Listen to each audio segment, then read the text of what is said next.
அன்பினை போற்றியே உலகெங்கும் அவர் புகழ் பாடிடுவோம்.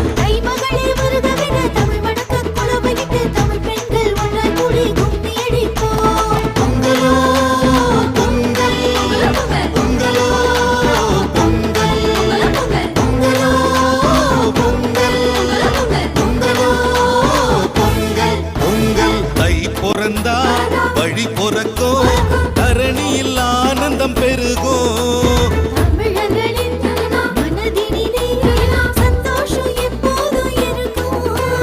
விடுகின்ற பொழுதெல்லாம் இனி சுகமாய் விடியட்டும்.